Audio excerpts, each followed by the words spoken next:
الدكتور هشام إبراهيم، دكتوراه واستشاري الأنف والأذن والحنجرة، دكتوراه واستشاري العلاج بالليزر جامعة القاهرة، زمالة الجمعية العالمية للشخير وأمراض النوم، زمالة الجمعية الأوروبية للشخير وأمراض النوم، أستاذ زائر بمستشفى رويال كير العالمي بالخرطوم.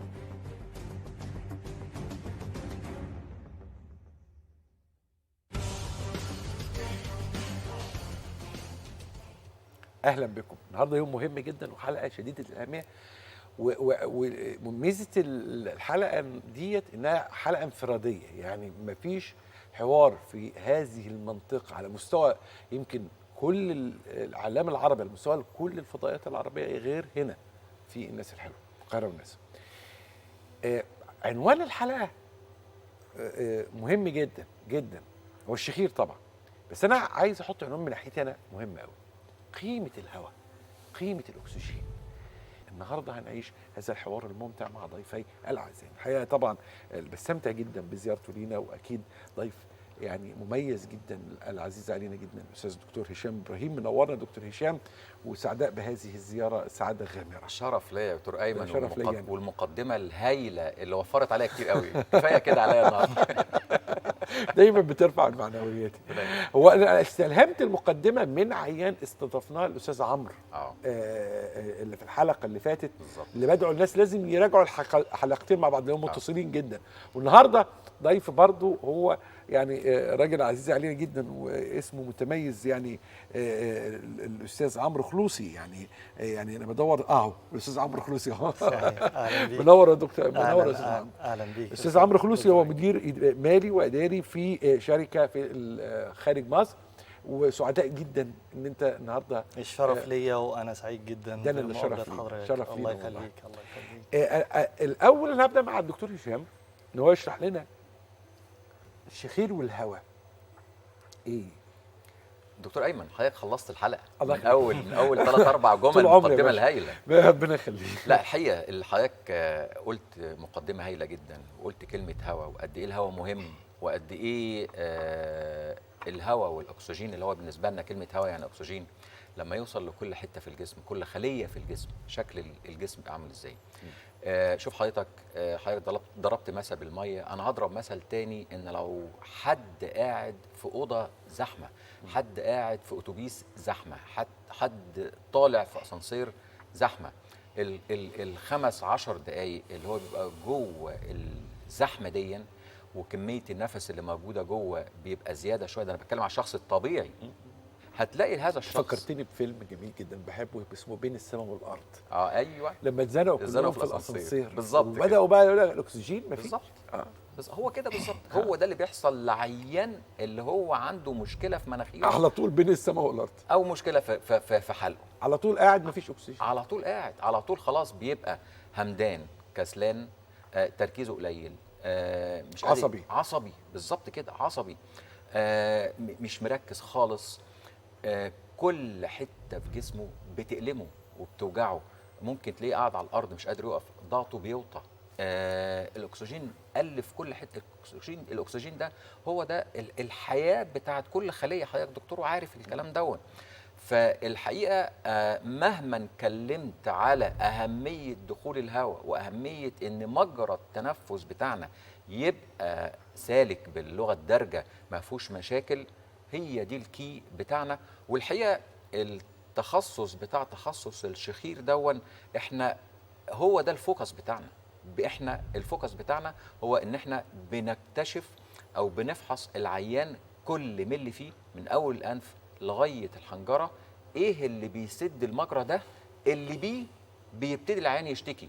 فعشان كده احنا التخصص بتاعنا ده تخصص دقيق. وللاسف الشكر ربنا اولا واخيرا ثم الحياه، انت وصلت صوتنا لملايين الناس في كل العالم. مش هتكلم الحقيقه على يعني مصر ولا. انا اعتقد في الشخير انه القاهره والناس او الناس الحلوه تحديدا في الشخير ليها دور ريادي اعلامي، ووجودك معانا هو اللي عمل الدور ده. الحمد لله حضرتك وصلت صوتي الحقيقه لكل الناس. والنهارده بنقدر نفحص مجرى التنفس، بنقدر نعرف السده موجوده فين، وونس ان احنا عرفنا وشخصنا خلاص العلاج بقى سهل جدا، سهل جدا.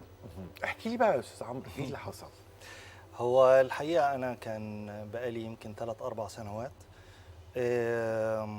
بعاني من الشخير أثناء النوم، وفي نفس الوقت بينقطع النفس وأنا نايم. يعني ممكن يصحيني لما النفس ينقطع. وزوجتي يعني هي كانت بتقول لي على مدى علو الصوت بتاع الشخير أثناء النوم، لدرجة إن يعني هي ابتدت إن هي تستعمل سدادات الأذن أثناء النوم كحل كحل لعدم إزعاجها أثناء نومها يعني. فأنا كان الموضوع ده كان في بالي إن أنا بدور على طريقة أعالج بيها، وإن كان كنت مستصعب شوية العملية الجراحية، لأني مريت قبل كده بعمليتين جراحيتين في منطقة الأنف. والحقيقة كان كل عملية كانت بتاخد في حدود شهر لشهر ونص من المتابعة، ما بين متابعة عند الدكتور، ما بين إخراج إفرازات دم، والدكتور بالشفاط يقعد يشفط. فكانت تجربة مؤلمة يعني. بعد كل عملية كان أحدها كان خاصة بالحاجز الأنفي، وواحدة تانية كانت خاصة بالغضاريف.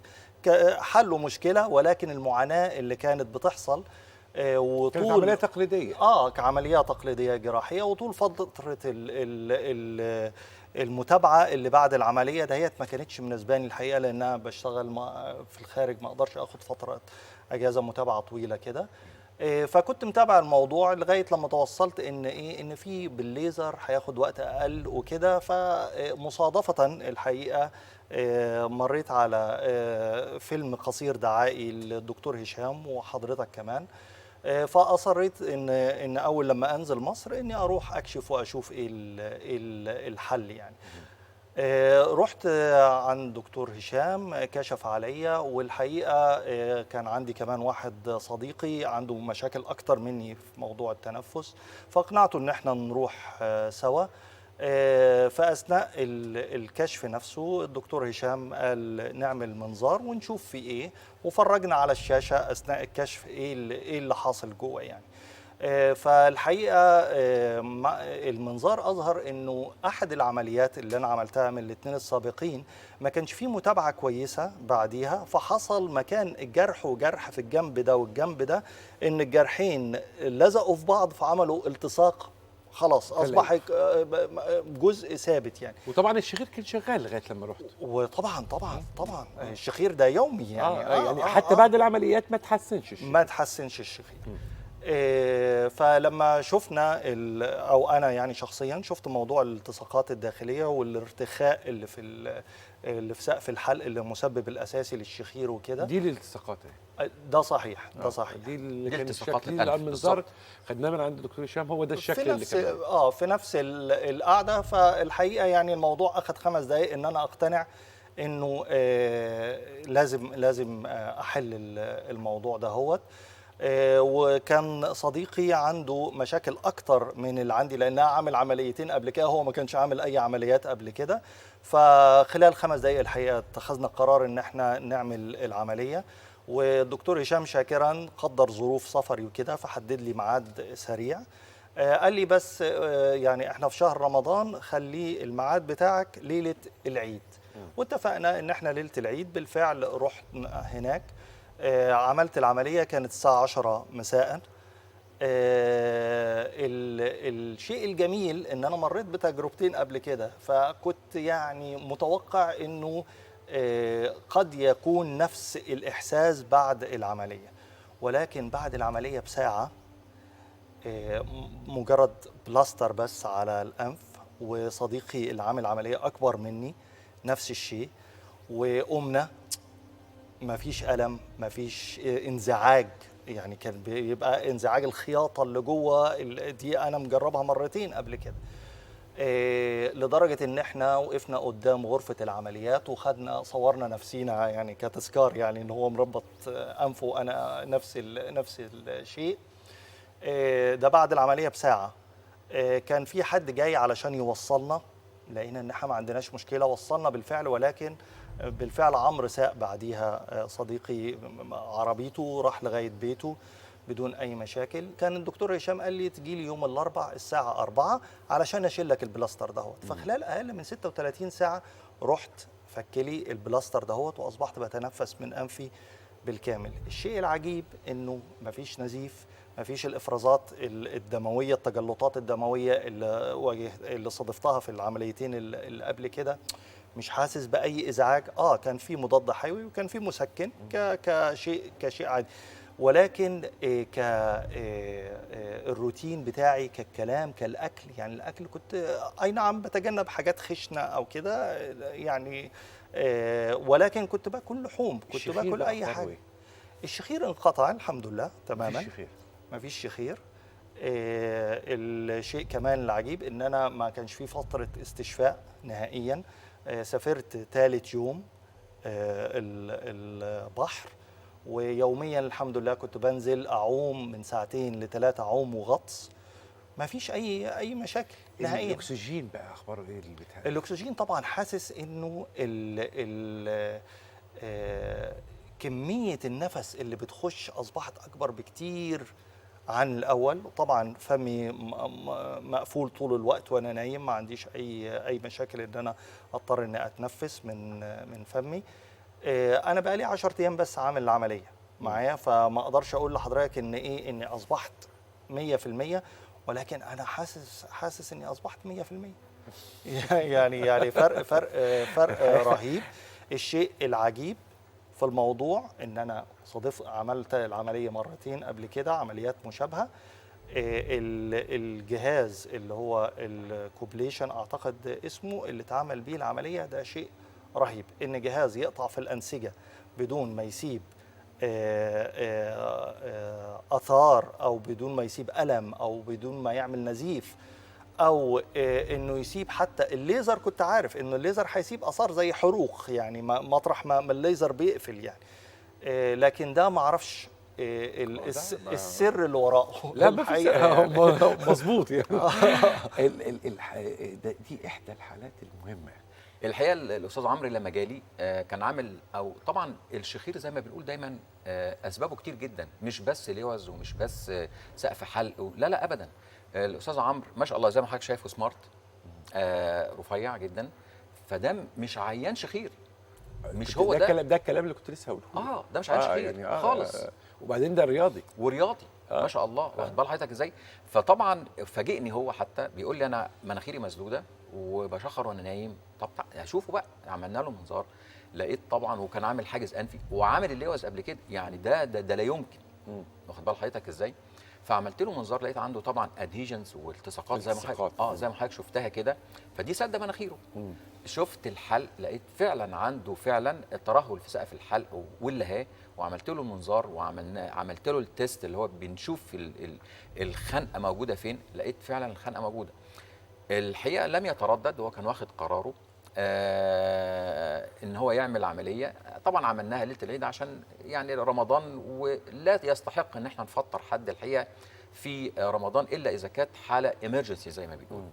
فقال لي لا، انا اعملها ليله العيد، لدرجه ان حتى العيد لما اتغير من يوم ليوم، احنا كنا زي ما بيقولوا كده ايه يعني، هو هيجي لما نعرف العيد امتى.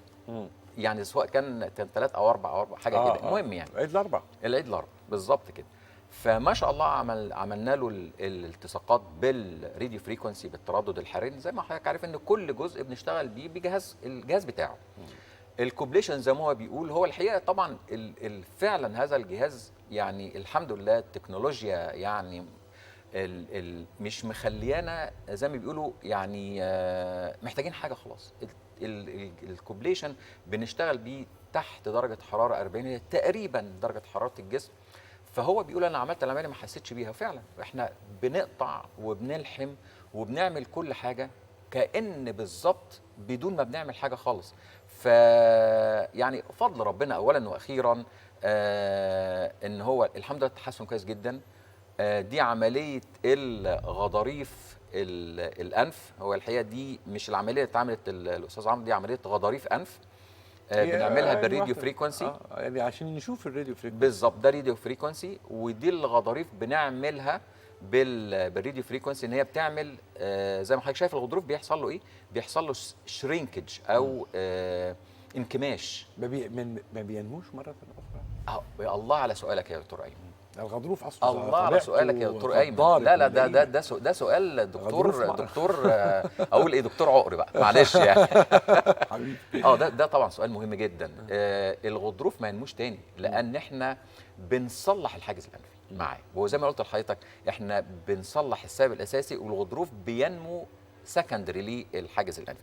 فاحنا اساسا عندنا بنصلح الحاجز الانفي، ولما الحاجز الانفي بيتصلح وبنعمل استئصال جزئي للغضروف كده ما ينموش تاني ابدا، لان خلاص الهواء اتظبط جوه الانف وعمره ما يرجع مره تاني. انت نورتنا النهارده وسعدتنا، نورتنا عمرو بيه. ميرسي جدا، سعداء جدا بالاستماع ليك. شرف لي. ونتمنى نلتقي كثيرا يعني ان شاء الله يعني. ان شاء الله. طبعا ضيفي الاعزائي الاستاذ الدكتور هشام ابراهيم والاستاذ عمرو الخلوصي، كان في حوار استثنائي عن نقطة مهمة جدا، الشخير، عن الهواء، عن الحاجز الأنفي، عن مواضيع أعتقد أنها موجودة بس في الناس الحلوة. خليكم مع الناس الحلوة.